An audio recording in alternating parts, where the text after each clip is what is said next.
నాగర్ కర్నూల్ జిల్లాలోని నల్లమల ప్రాంతంలో కాగిత పరిశ్రమ ఏర్పాటు చేయాలని రేపు జరిగే కొల్హాపూర్ బహిరంగ సభలో ముఖ్యమంత్రి రేవంత్ రెడ్డి స్పందించాలని డీవైఎఫ్ఐ డిమాండ్ చేసింది. నాగర్ కర్నూల్ జిల్లా కేంద్రంలోని అంబేద్కర్ చౌరస్తాలో డిమాండ్లతో కూడిన ప్లకార్డులు ప్రదర్శించారు.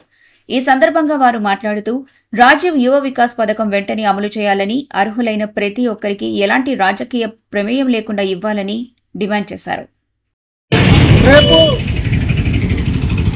18వ తారీఖు నాడు నల్లమల ప్రాంతమైనటువంటి కొల్లాపూర్కు రాష్ట్ర ముఖ్యమంత్రి రేవంత్ రెడ్డి వస్తూ ఉన్నాడు. ఈ సందర్భంగా రేవంత్ రెడ్డికి డీవైఎఫ్ఐ డిమాండ్ చేస్తున్నది ఏంటంటే, నల్లమల ప్రాంతంలో పుష్కరైనటువంటి కల్ప ఉంది.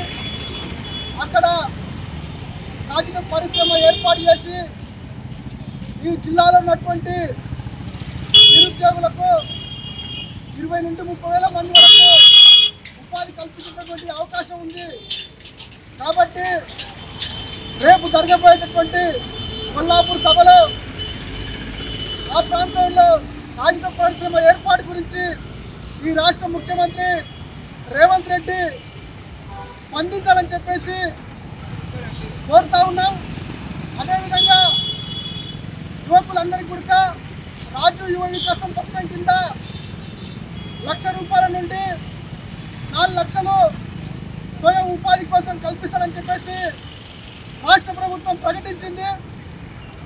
తెలంగాణ అవతరణ దినోత్సవం రోజు ఈ పథకాన్ని రాష్ట్ర వ్యాప్తంగా అమలు చేస్తామని చెప్పి ఇప్పటికి కాలయాపన చేస్తుంది తప్ప ఎక్కడ కూడా ఆ పథకాన్ని అమలు చేసేటటువంటి సందర్భం లేదు.